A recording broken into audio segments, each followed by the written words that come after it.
Okay, our task here is to use the quadratic formula to solve this parabolic function.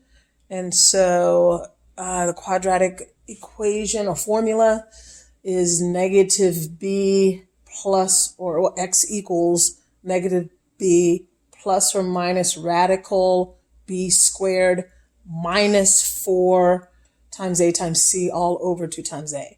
So keeping that in mind. And so we can't do that until this thing is solved for 0. So 0 has to be on either side of the equal sign. And so if I added, I'm just going to add 6x squared to both sides of this equation, and that will allow me to use the quadratic formula. And so that's going to give me 0 here is equal to 6x squared plus 3x plus 2. And so from here I can identify my a is 6, my b is 3, and my c as 2. And so, yeah, this isn't factorable, so you definitely would need to use the quadratic formula to solve this.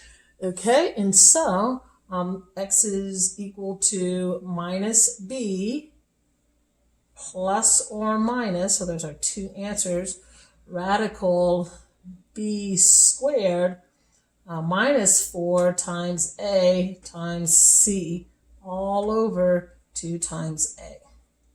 Let's do that. 2 times a. Okay, and so the rest would be filling this in with the values that we are given. And so b 4 times a times c and 2 times a. 2 times a. Okay, so something like that. And so, yeah, it's not factorable. Therefore, I know because it's not factorable, I'm going to have some imaginary solution. So that parabolic function is not crossing the x-axis at all. It's either above it or below it. Probably above it, because that's positive.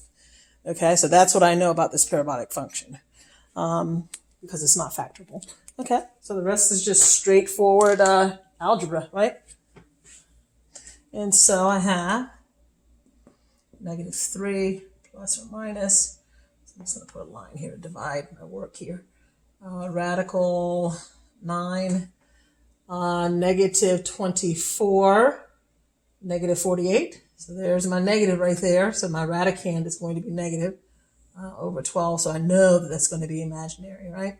And so I have negative 3 plus or minus radical 37. Negative 37, looks like. Negative 37. Just do a double check here. Is that correct? No. Yes? No? Sometimes my math is a little off. 9. See, 9 plus 37 is 46. So that's not correct. So 48 minus 9 is going to give us 39. So that should be a negative 39. Oopsies. So regular negative 39. It's always good to double check. Okay, so that's almost. There's our two answers. We can separate that. We need to take out that imaginary number. So we know that that's a negative. That can be rewritten as negative 39. Excuse me. That can be rewritten as radical 39 times negative 1. So I don't know what I just said, so let's repeat it. I could rewrite this as negative, as the radical of 39, or radical 39 times radical negative 1. That's what I meant to say. I don't know how I said it, but that's how I should have said it. So I could rewrite this radical and take out that imaginary number. The imaginary number is radical negative 1. So I know it's in there.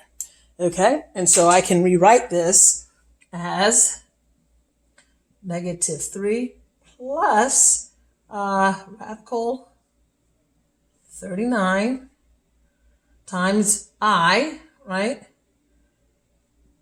over 12, and negative 3 minus radical 39 times I So that I is radical negative 1 over 2 over 12.